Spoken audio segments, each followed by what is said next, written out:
Ladies and gentlemen, good day and welcome to MAS Financial Services Ltd Q2FY25 earnings conference call hosted by InCred Equities.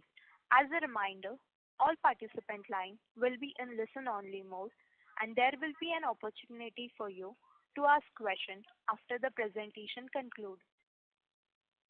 Should you need assistance during the conference call, please signal an operator by pressing star then zero on your touchtone phone. Please note that this conference is being recorded. I now hand the conference over to Mr. Jignesh Shial from InCred Equities. Thank you, and over to you, sir. Yeah, thank you, Nikita, and good evening, everyone. On behalf of InCred Equities, I welcome all to MAS Financial Services Ltd Q2FY25 earnings conference call. We have along with us Mr. Sandesh Gandhi, Chairman and Managing Director, Mr. Rachna Pandya, Director and CEO, Mr. Dhwanil Gandhi, Executive Director, Mr. Ankit Jain, Chief Financial Officer, and somebody of MAS.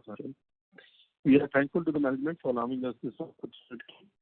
I would now like to hand it to Mr. Sandesh Gandhi, Chairman and Managing Director of MAS Financial Services Ltd, for his opening remarks. Over to you, sir. So thank you, Jignesh, and good evening, everyone. I'm very happy to connect to all of you once again to apprise you for the working of this quarter, that is Q225. I'll take you through the brief working of the company, followed by my colleagues taking it in detail, and then we'll be open for question and answers. Friends, just to start with, we had once again a very stable and a consistent performance for this quarter, growing our assets at the rate of 22.35% on a consolidated basis, profitability at almost 25, more than 25% on a consolidated basis, and on a standalone basis in MFSL we grew our AUM at 21.71% and profitability by 27% on the back of the recent capital raise that we did in June last quarter. And even in the housing finance company that registered a very robust performance with around 33% rise in AUM and 25% rise in profitability. In consistence to our working, the quality of the assets were maintained at 1.57% next stage 3 assets and 0.65 next stage 3 assets in the parent and the housing respectively. So once we are circumspect, and we saw that the quality of the asset is maintained even during this challenging period. If I take you through the products, we continue to product on and focus on MSME, wheels, and to an extent personal loans, whereas 80% of our contribution to the asset comes from the MSME sector, and the rest 20% comes from wheels and PL at a rate of 15% approximately and 5% approximately respectively. So we will continue to focus on diversified asset mix going forward, as shared earlier also, that we would like wheels to contribute around 25%, housing to contribute around 10% going forward, and the rest to be contributed by SME and then the annual the small enterprise, the small business loan portfolio. And this will be on the back of a very strong distribution. Currently, we have 198 branches, which is slated to be anywhere between 215 to 220 branches by the year end. The centers reach has increased to 13,000. As you know that we work in a hub and spoke model, on a hub and spoke model. Every branch will cover around 40 to 60 kilometer radius. So that enables us to serve all external financial services at all the centers within that radius. We will continue to pursue that model, and so far it has yielded very satisfactory results in terms of quality and efficient distribution. In terms of our distribution through NBFC, that also remains very robust. The contribution of our NBFC distribution contributes around 34%, and 66% is through direct distribution. And as we all know that we are progressively increasing our direct distribution because of the fact that the speed of direct distribution outpaces the speed at what we do through our NBFC channel partners. So within next 3 to 4 years, we see this to be settling anywhere around 70-75% in favor of our direct distribution. In terms of liability, well diversified liabilities, I'm very happy to share that we have been in a position to raise the liability at will. But we have taken up the challenge of raising it at a competitive rate to the maximum extent possible, and also go for diversification. Currently, we have around close to 12% of capital market borrowing, which over a period of time, and as you know that our rating has been upgraded to AA- now since March. So progressively we will have more exposure to capital markets, and within the next 3 years we intend that to take to 20% as a mark of our diversification, with some contribution coming from ECB also.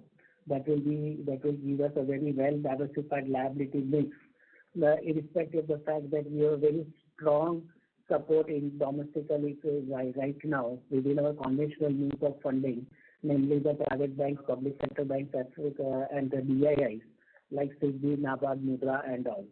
So we are very well placed on liability front, which Ankit, our CFO, will take you through when he takes you on through the details.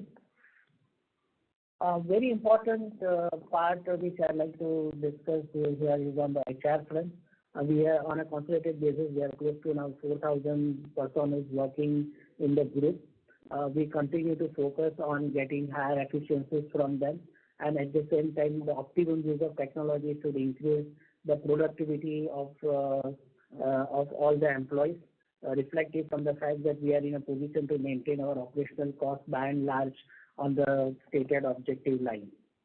So as far as HR is concerned, we understand that it's a task to be worked upon and can be worked out. We are constantly endeavoring maybe recruitment, maybe upskilling, training, engagement, and creating an atmosphere whereby people get an opportunity to demonstrate their skills. And as we have been doing since long, we value dedication and honesty above anything, and that has paid us good dividends for us with more than around 500 people working with us for more than 5 years, and a very strong core team, which forms a very formidable second line. As I shared earlier, the technology will play a very important role as an enabler for efficiency enhancement. We have an in-house team of close to 100 people working. We have opted a build and operate model rather than a SaaS-based model. And I'm very happy to share that we have loan origination system and LMS at place. And loan origination system is at place for across all our products. And as a next step of development, we are trying to make it BRE enabled. And that process has started from April. Happy to share that within this quarter, we will be in a position to launch BRE-enabled LOS across our products, while currently it is on a trial run. But that will help us to increase our efficiency tremendously because of the fact that the clients whom we serve, the disbursement to login ratio is quite low. So if we have BRE at place, that will improve the efficiencies at all levels, be it at the originator and be it at the credit decisioning level. Talking about the current scenario, I think all of us hear a lot of news, and we have so much of information on our desk from time to time, especially on the credit quality, on the over-leveraged borrowers, and at the same time, other commentaries that still few more quarters will look challenging. While I would agree to all those facts at the ground level, but we are very confident to navigate through this situation given our fundamentals. If you see that we are a 28 years old company, we have navigated through such situation in the past. Going through such cycles in lending business is normal for over a period of some years, and we have seen this and navigated in the past very successfully on the back of right approach to asset creation. Our approach to asset creation always remains on the dictum of extending credit where it is due. While we are confident of a 20 to 25% growth, and as we have demonstrated over 118 long quarters, and that through the growth mainly through internal accruals demonstrates our capabilities to navigate through cycles and the operational efficiencies and the control on the credit cost. But I would like to share here that while we have a medium to long-term objective of 20 to 25%, we would not mind a slightly lower growth in favor of a better asset quality or a sustained asset quality and sustained profitability, while it can always pick up in medium to long term, just not deviating from our medium to long term objective. We continue to be vigilant on the latest development at the marketplace, but as I shared, that with fundamentals at play, lending can be a very complicated or an easy business, depending upon how you take it. And we have always followed up the dictum of extending credit where it is due, discovering growth rather than just targeting growth at any cost, and that has really helped us. And we all know that there is a lot of supervisory oversight in order to bring, with an intention of the regulator to bring an orderly growth in the system. While it is a short-term pain, in the long term it will bring about a more orderly growth, more importantly because of the increasing role that is being played by NBFCs and even fintechs also entering this segment, which have a potentiality to grow big. But with a caveat that what the regulator thinks that they should grow big with a balanced approach on asset quality customer services. So with an increased supervisory attention, we all NBFCs should be cognizant of the fact that all the operations should be more compliant, and we are also working on the same lines, that how the operations are progressively more compliant and how we are more sensitive towards the letter and spirit of the regulation. Over the years, we have added to that. We see no reason why we should not be in a position to do it. Withstanding the fact that continuously adjusting your operations and at times even the business models is required will be the order of the day going forward. So all in all, it was a good quarter for us.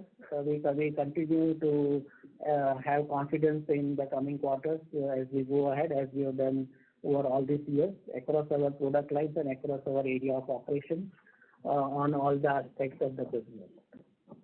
I would like to hand over to Darshana to take you through the numbers in brief. Darshana. Yes, sir. Thank you so much.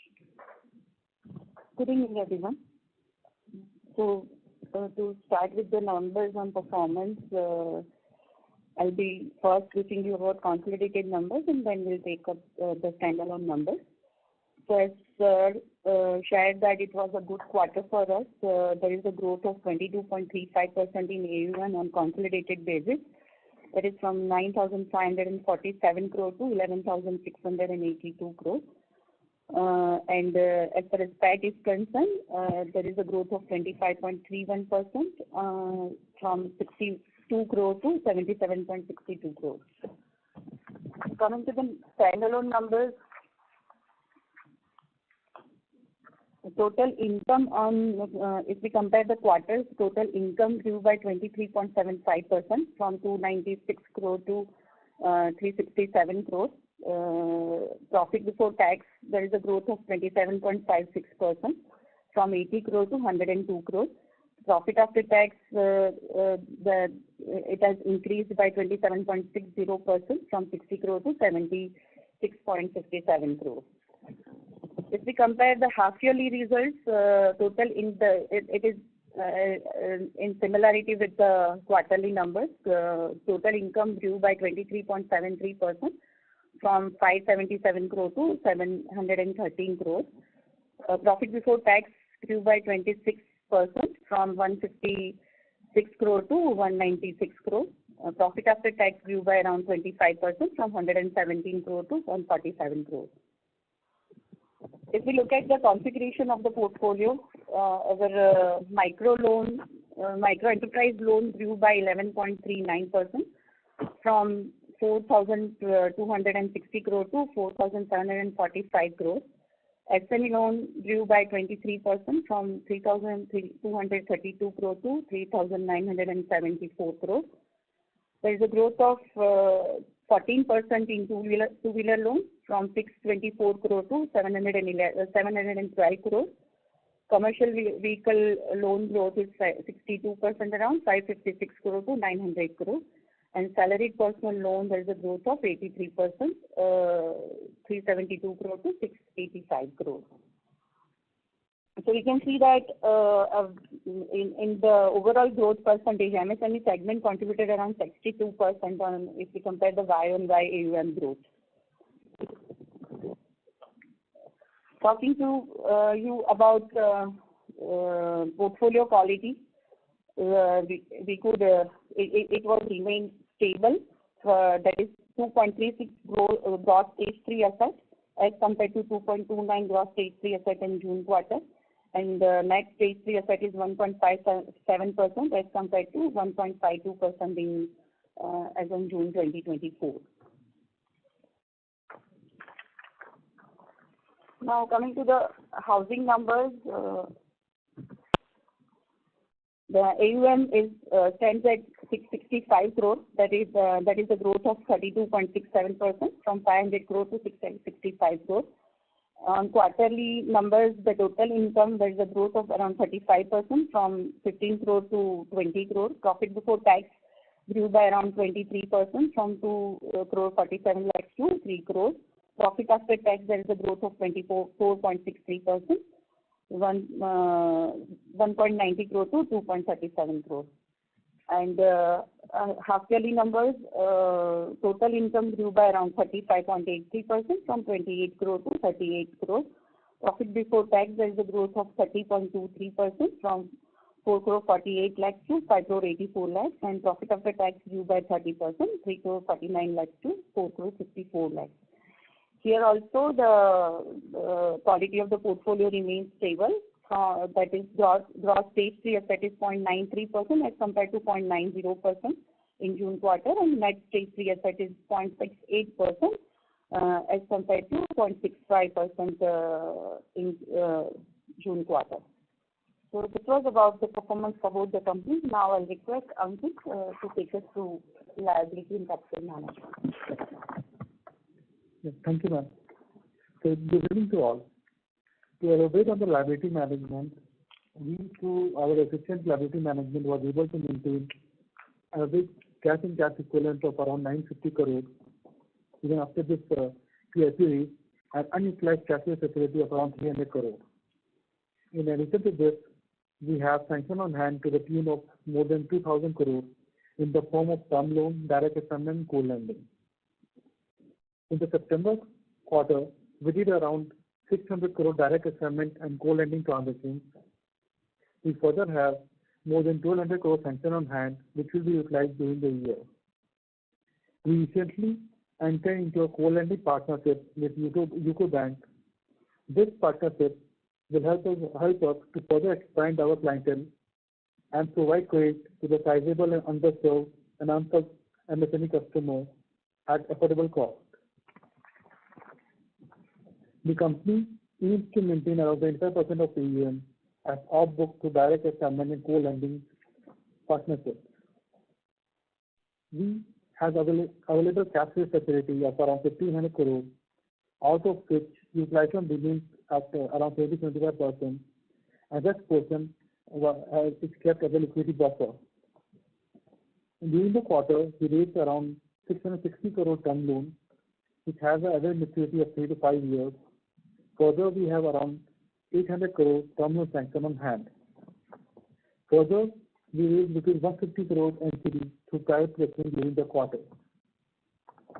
We, in terms of asset liability maturity pattern, are well placed, whereby the liquidity is adequate and the cash flow in all the cumulative buckets is positive.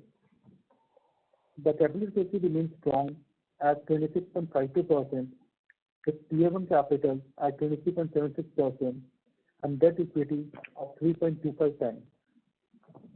The cost of borrowing for the quarter was at 9.83%. The cost of borrowing for June quarter was 9.80%. The incremental borrowing which we did during the quarter is at around 9.75%.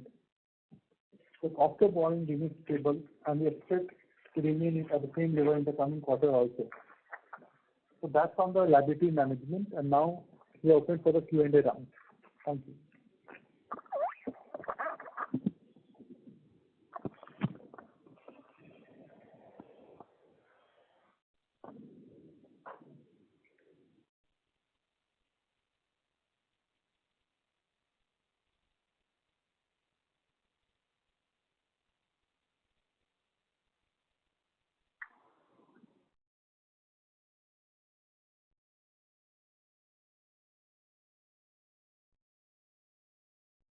Thank you very much. We will now begin the question and answer session. Anyone who wishes to ask a question may press star and one on their touch-tone telephone. If you wish to remove yourself from the question queue, you may press star and two. Participants are requested to use handset while asking a question. Ladies and gentlemen, we will wait for a minute while the question queue assembles.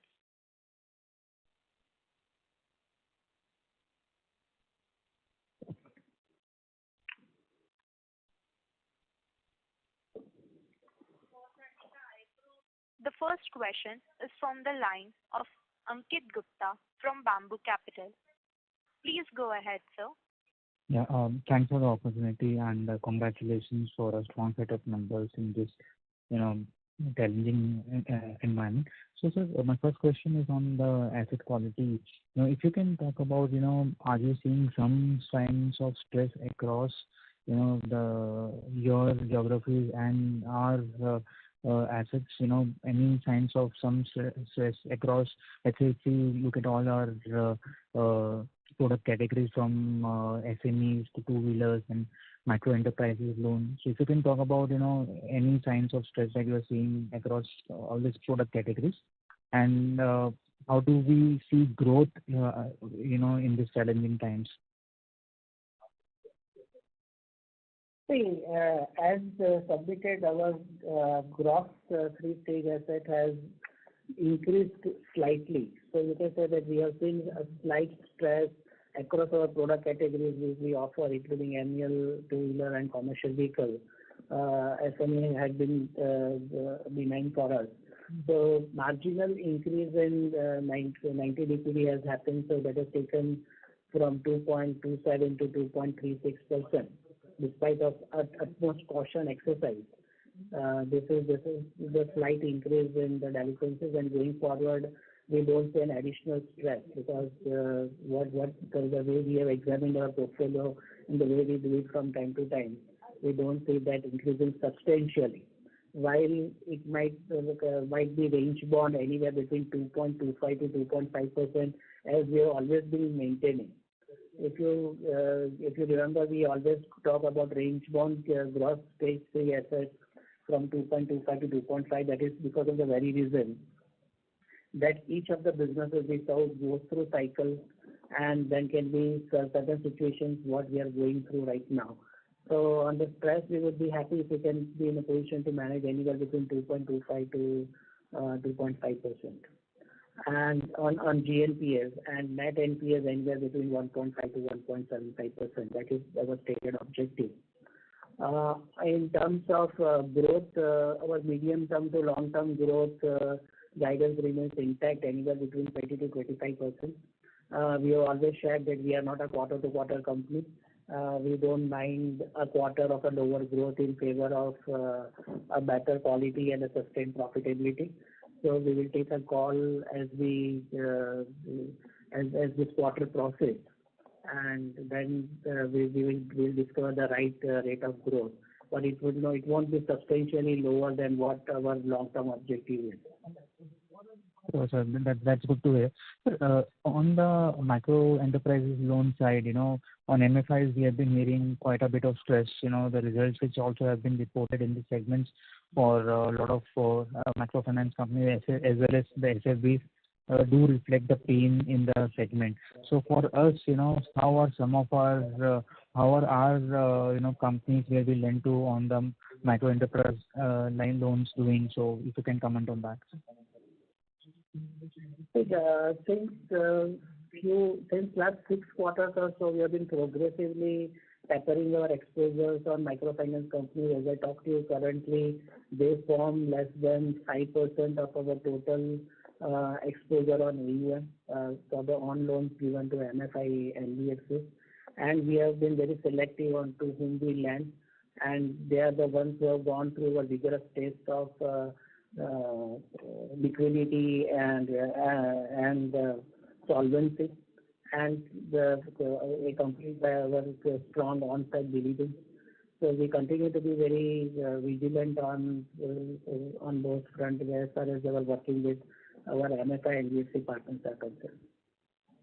Sure. This last question on the SME front, like MFI, it seems that pretty clear that, from the statements from RBI as well as the companies, that there has been some issues on over leveraging and the sector itself going through a tough time. On SME side, sir, any signs that you are seeing? Of course, our numbers have been pretty good, but for the sector on SME lending, if you can comment, are there any signs of stress in this area? Hi, Dhawanil here. So on the SME side, as you rightly mentioned, and we also displayed that the overall numbers have been stable. At the ground level, yes, we are seeing some over leverage in some of the pockets. One parameter which helps us to look at this is that our rejection percentage has slightly gone up. So our policies have been kept slightly tighter since some time. So over leverage, we look at various parameters to come to that conclusion. But we are seeing that some of these SMEs have borrowed at a much faster pace. They are also growing. It's not that the growth is not coming. They are also growing equally fast, but on the back of additional borrowings. So this has to be monitored carefully. It doesn't mean that they will go bad, but because these are smaller enterprises, they have to be monitored carefully that the growth for them is sustained for them to service this debt continuously.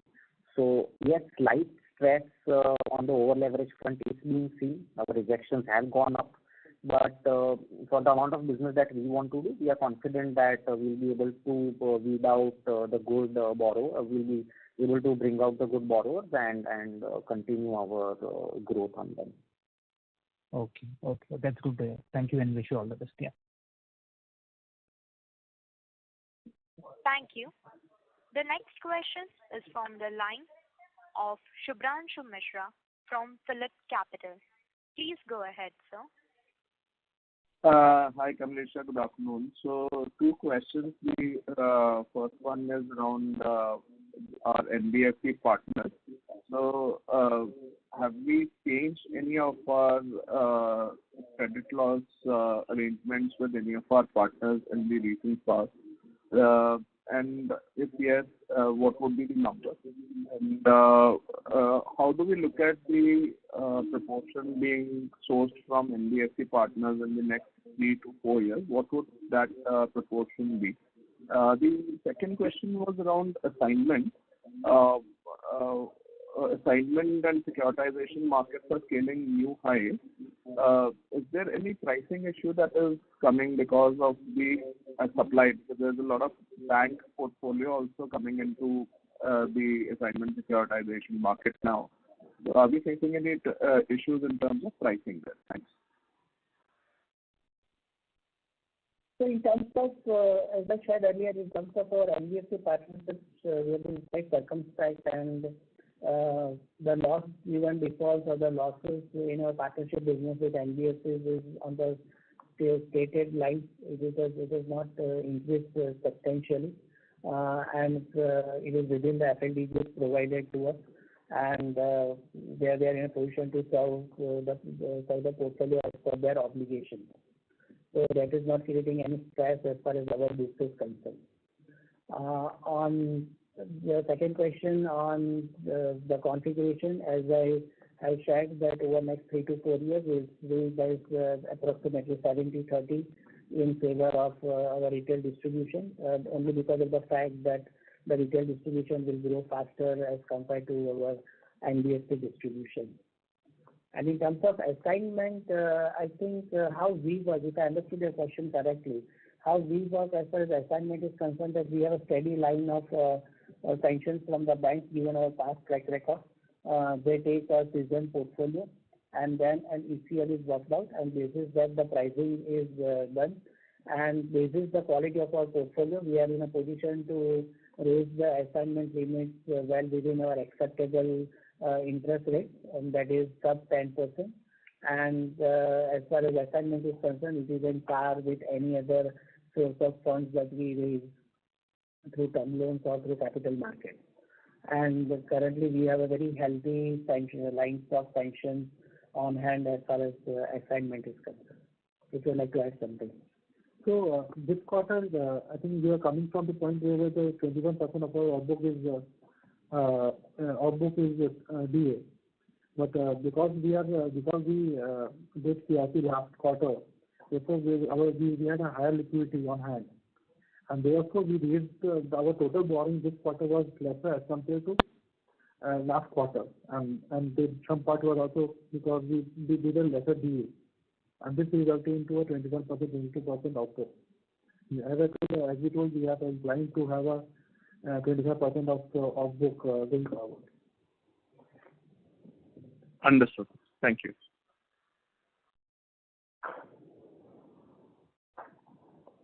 Thank you.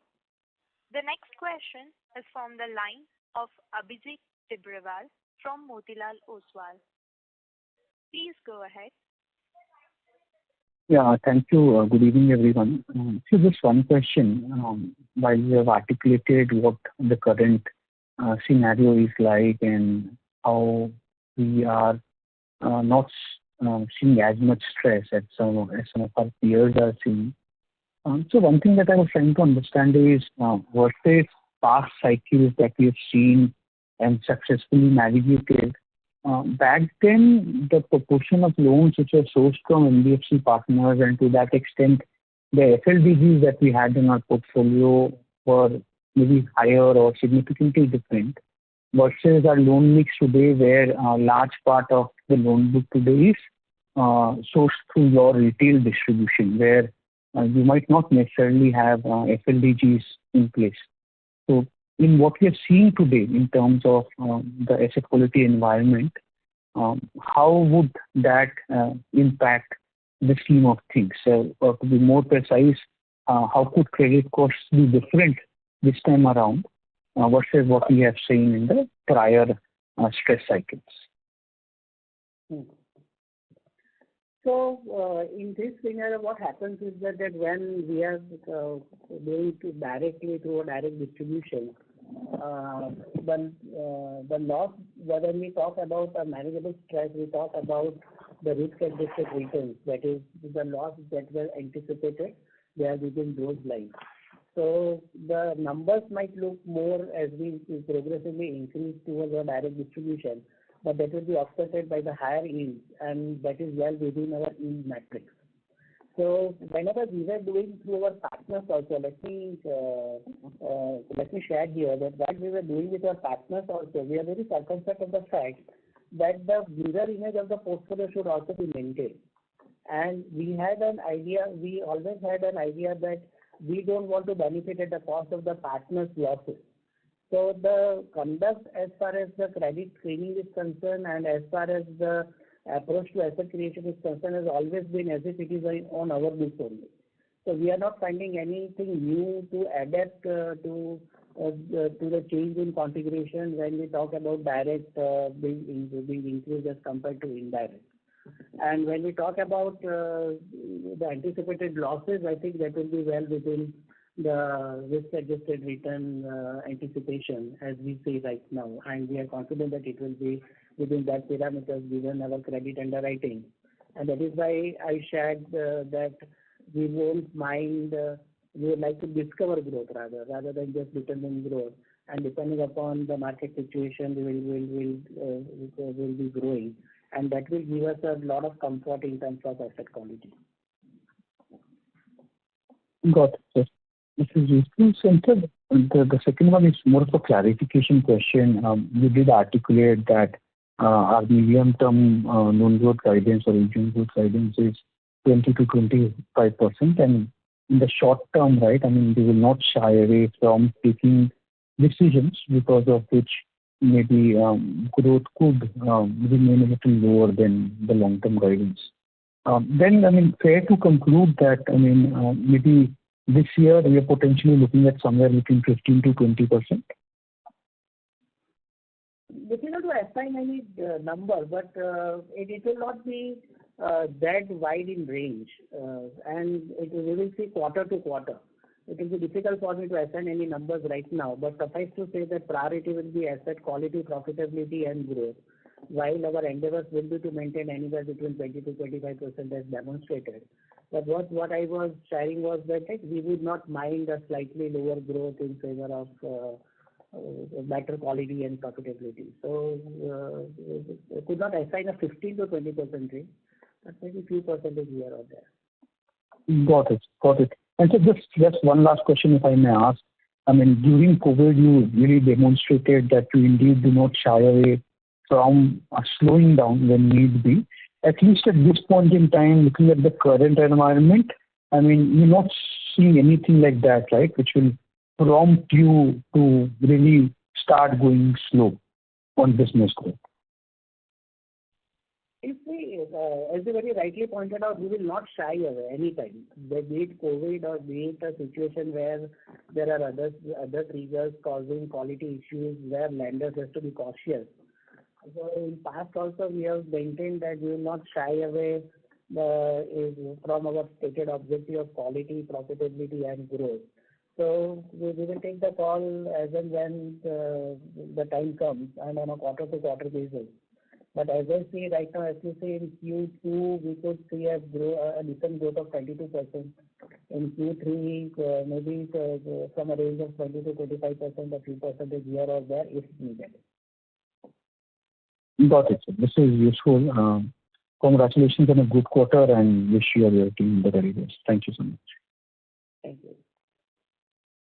Thank you. The next question is from the line of Shripal Doshi from Equirius. Please go ahead. Hi, sir. Good evening, and thank you for taking my question. My first question was on the NBFC MFI portfolio that we have, which constitutes closer to 5-6% of the total AUM. So how is that book shaping in terms of asset quality? Has there been any slippages there, or how is the asset quality trend there particularly? See, just having 5 to 6% speaks of our stringent quality parameters that we apply while onboarding any of the NBFC MFIs. And the stringent quality parameters have resulted into a satisfactory performance of all those MFIs. So we are very confident on all the few MFIs we are working with. And the natural risk hedge is the percentage of the portfolio constituting by lending to NBFC MFIs has reduced significantly to less than 5%. And within those, because of the stringent checks, we are quite satisfied the way they are doing. Okay. So, okay, got it. And then, since you highlighted in your commentary that you see that there is some stress in the on ground conversations or aspects that you track. So just wanted to understand what are the key indicators that you are tracking at company level, which is leading to the conclusion that you are coming to. Yes, Ganesh told one of the tracking parameters is that our logging to disbursement ratios, our rejection ratios. And based on that, we come to know about the ground level situations of the borrower. And depending upon the information that we collect through various sources, through our local credit, through credit scrubs from time to time, through the behavior of our portfolio, the early delinquency signals, we decide the credit parameters from time to time, and that is what leads us to believe in what we believe. that for a particular product we need to tighten the screens, or for a particular product the things are benign, and depending upon the region, depending upon the product, that is the decision taken on a very continuous basis by credit risk coordination and collection in tandem, and those are very dynamic processes. Got it. And then you also highlighted that BRE enabled LOS would be implemented across all products. So is it already getting implemented, or is it at still pilot level? We are doing the sandbox of the same, and the results are quite satisfactory. And I think by this quarter and we'll be in a position to implement in majority of the products. But when any new application is adopted, it takes its own time for a full-fledged result. So I think within this quarter it will be implemented, and within the next quarter it will be yielding full-fledged results. And on BRE, as I told earlier also, that we'll be using BRE for no-go in order to reduce stress on the system, be it the originators or be it the credit decision takers. Got it, sir. Thank you so much, sir, and good luck for the next quarter, sir. Thank you. Thank you. Ladies and gentlemen, in order to ensure that the management is able to address questions from all participants in the conference, please limit your question to 2 per participant. The next question is from the line of Hardik Doshi from White Whale Partners. Please go ahead. Yeah, thank you for taking my question. In terms of the constituents within the loan book, right? I mean, we've always been growing the micro enterprises loan slower than the rest for a few quarters now.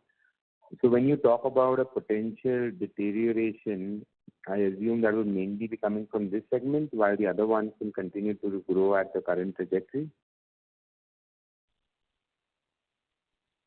See, we have stated this earlier also, that as we grow our balance sheet size, we would like to move more towards SME and more towards higher ticket size rather than just sticking to the lower ticket size. If you say our annual average ticket size is around 60,000 rupees individual loans, which are banking-based assessment and banking-based disbursement and banking-based collections only. But this has been our strategy since last 6 to 8 quarters. If you see since last 2 years, our SME book is growing at a faster pace as compared to our annual pace, because of the fact that there was no evident stress in the system as far as annual is concerned. So this is more out of our strategic intent to move towards little higher ticket size, grow along with the borrower, and while annual will play an important role, but its growth on a larger base will be lesser, not because of the credit quality issues alone, but because of our strategic intent to move towards higher ticket size. Got it. But is it fair to say that the incremental stress that you're talking about in the system, is it mainly in the micro enterprise loan, or are you seeing it in other segments as well? It's evident in the other segments also. The slight increase what we saw this time is evident from annual two-wheeler commercial vehicle across segments. Because more or less we serve to the informal and the middle income and the lower income group of the society. And whatever they are affected by various factors, that is across board. So it is across board, whatever the slight increase is across our products. Okay. The other question I had is, while on the micro enterprise loan, I know that a small sub-segment of that is MFI, and that is also through your partners. But, if you look at the total number of customers or the profile of the customers that you have, how many of them would be in the same category, where you would have given them an individual loan, but they would pretty much be also participating in the MFI loan? Our annual loans are individual loans and around 1 or 2 notches above MFI. But even then, so say for example, they have a male member, we don't insist on only women borrowers. So male member might have taken a loan, and so as the women borrower joins the JLG group. So I think there can be an intersection of close to 25 to 30% of such borrowers. 25 to 30%. Okay. And, on the MEL loan, what has been your loss given default, because these are collateralized loans, right? So which loan? Annual. MEL loans are not collateralized. Okay. So there is, what is the overall loss given default on this historically? Historically, LTD revolves around 40% as far as this class of the borrowers are concerned. Because what happens that as per the extent RBI guidelines, we have to mark them NPA on a daily basis. But the borrowers will be served once they go 90 does not necessarily mean that they will not pay. The only thing is that we have to follow them up and get the payment. So according to our historical data, we have been getting, we have been losing close to 40%. So LTD is priced at around 40-42%. Got it. Okay, and just one last clarification. So from what I understand, if things were to get worse, you would not shy away from slowing down the loan book growth. But as things stand in today's scenario, you're saying it is 20 to 25% kind of loan book growth with maybe a few percentage points up and down, right? Let us take a medium to long term view. So as we have always said, we are not a quarter to quarter company. We don't just things on a quarter to quarter basis. So medium to long term, 20 to 25% stands. But in some of the quarters, if you have to navigate very tightly through the situation, it might be a couple of percentage here or there. That is what I was trying to convey. Yeah. Okay. All right. Thank you. Thanks so much. Thank you. Thank you. The next question is from the line of Sarvesh from Maximal Capital. Please go ahead. Good afternoon, sir. So just a few questions. One is, for your HFC, I've seen some slowdown in terms of the growth rates that we were doing, and also the NPA levels, which are of course small as of now, but they have been sort of consistently inching up. So any comments on these two? And are you seeing this stress also in the affordable housing space, what you alluded to in MFI? Okay, if you see our earlier commentary, we always maintained it will grow anywhere between 30 to 35%. So this time we have demonstrated a growth of 33% on a YOY basis.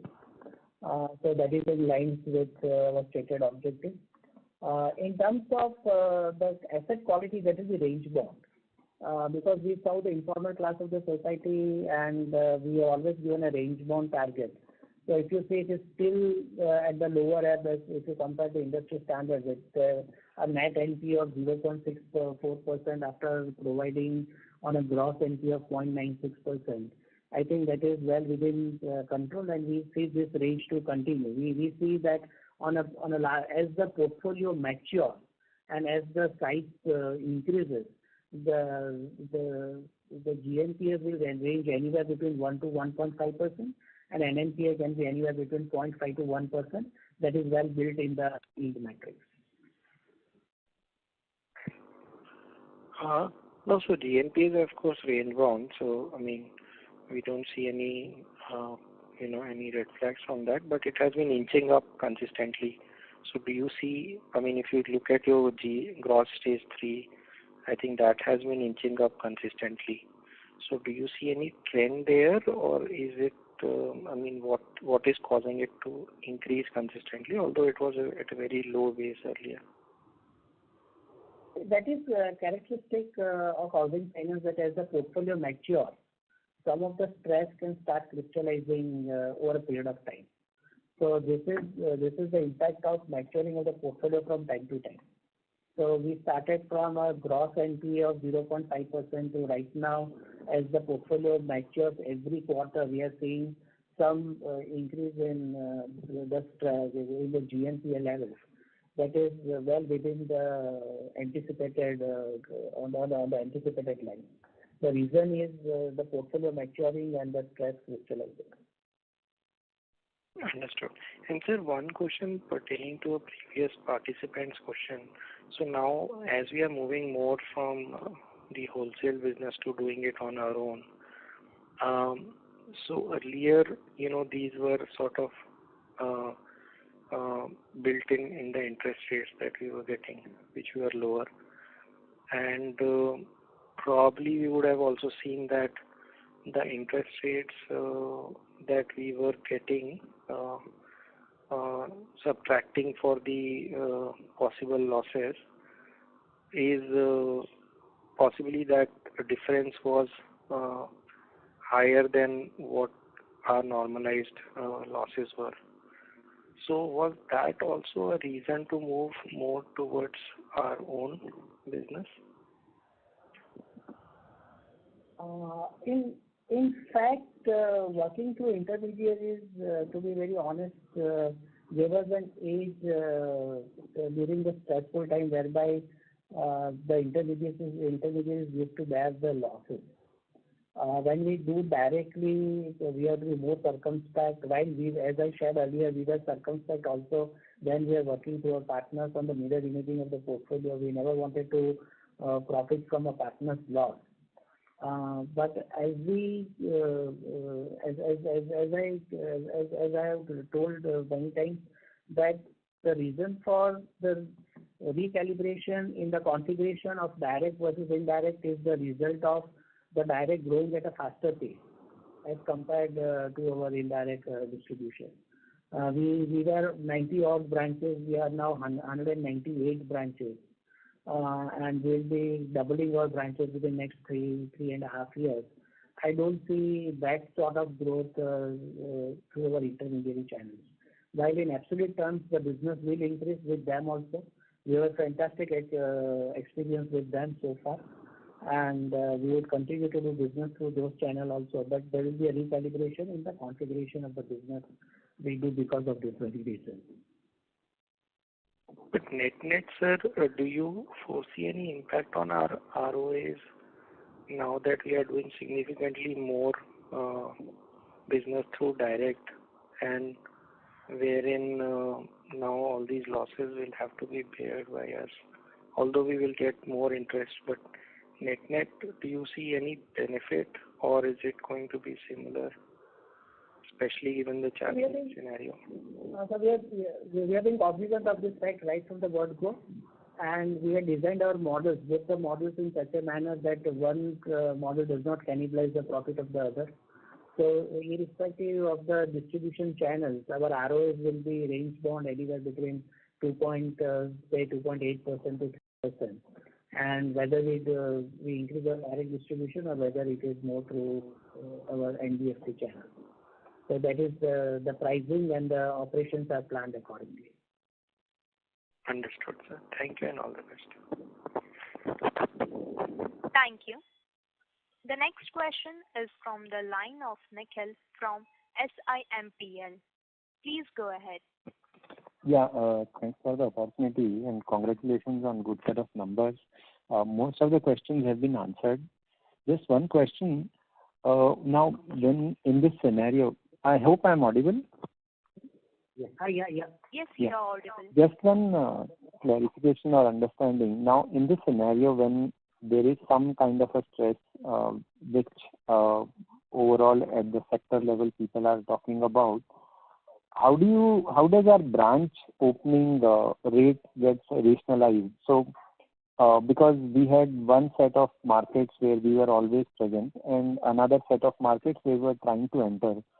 So between these two segments, how does the branch opening network rationalize, and how would it have an overall impact on our costs, incremental costs?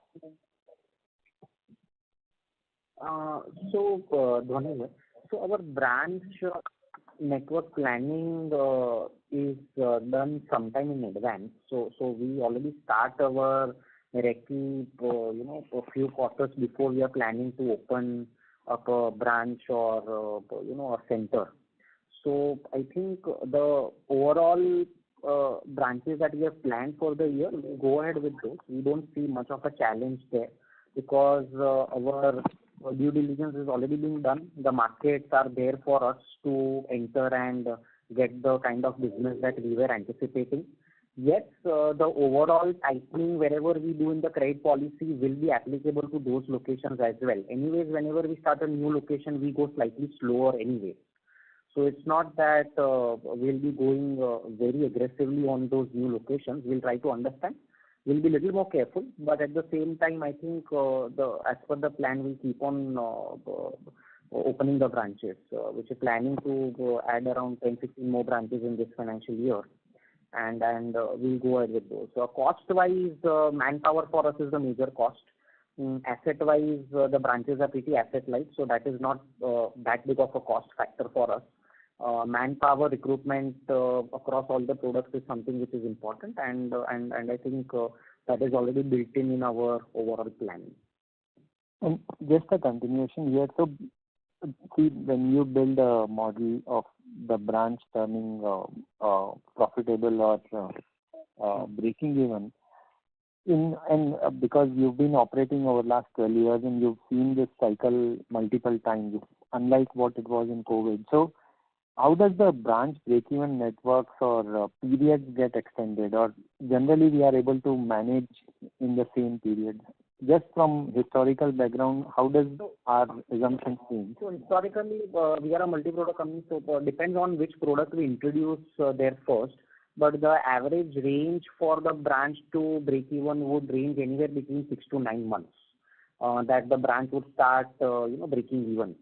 In current scenario where maybe things at a macro level are slightly slow, this 9 months can extend to say 12 or 15 months.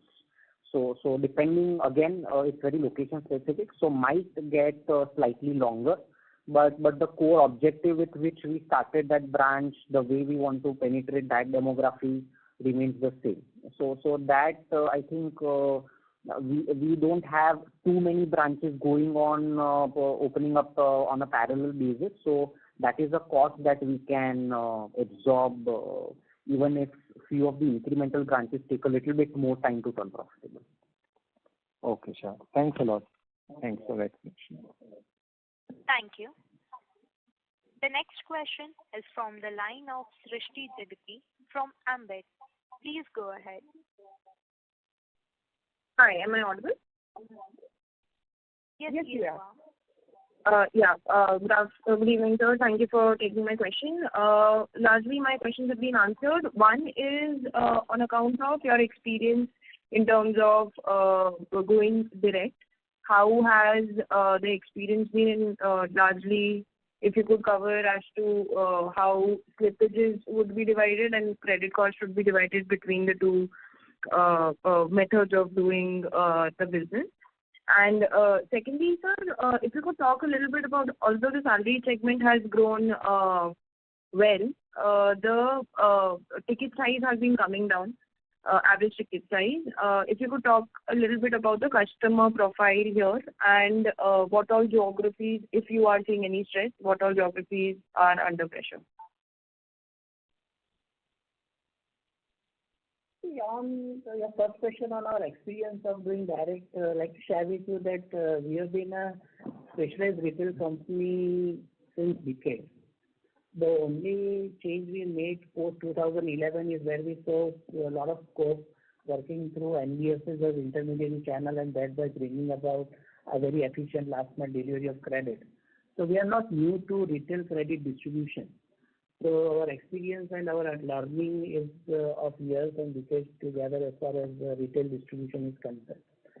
The only thing is that we had shifted we had planned our distribution through NBFCs also since 2011. On the credit cost front, as I shared earlier, that when we work through NBFCs, the rates are so decided whereby their operational cost and credit costs are built in the rates we share that we charge from the end borrower, and whatever they save is their excess gain, and whatever higher losses is their contribution from their profit. So that is how it has worked so far. When we do direct, we built in those losses in the risk-adjusted return metrics. So the yields are so designed and then monitor very closely on a quarterly basis to make necessary changes so that we remain steadfast within those metrics of risk-adjusted returns. And this is how we tell that we will be evaluating the growth and will be prioritizing quality and profitability over growth. And what is the last question? So it was on the salary personal loans, ticket size coming down and the customer profile there.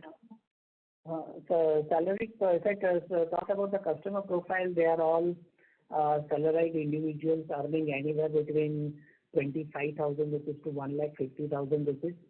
The reduction in ticket size can be attributed to some tighter screening as far as the credit is concerned. And as of now, we don't see any visible stress at any particular pocket. Having said that, that portfolio is very less. It is hardly 5 to 6% of our total AUM. But even there, we don't see any substantial stress or a noticeable stress in any one of the regions. Right. Makes sense. So just a question on the new product launch. The last time around you had mentioned that there was some working being done on used vehicles being launched and it was in the pilot phase. I would like to understand if there has been any progress and how do you see this rollout, if at all you do? So because of the lack of the desired manpower, I think we will be in a position to launch it in first Q4, because in Q3 we will be building up the team. We tried building up the team in last 2 quarters, but could not succeed the way we wanted to do it, which suits our culture and which suits our way of working. So we are rebuilding that team, and I think we will start booking business as a special vertical from Q4 hopefully. Understood. Thank you very much. Thank you. As there are no further questions, I would now like to hand the conference over to Mr. Kamlesh Gandhi for closing comments. So thank you so much, everyone, the team InCred and all, and thank you to all the participants. I hope that the answers will satisfy you, and please feel free for any of the queries to be addressed to our IR department. And as a closing comment, we remain confident of our quality and a consistent growth going forward. As I've shared that on a medium to long term view, we hold on to our confidence of 20 to 25%, while we would take a quarter to quarter view as required. Thank you so much. On behalf of InCred Equities, that concludes this conference. Thank you for joining us, and you may now disconnect your line.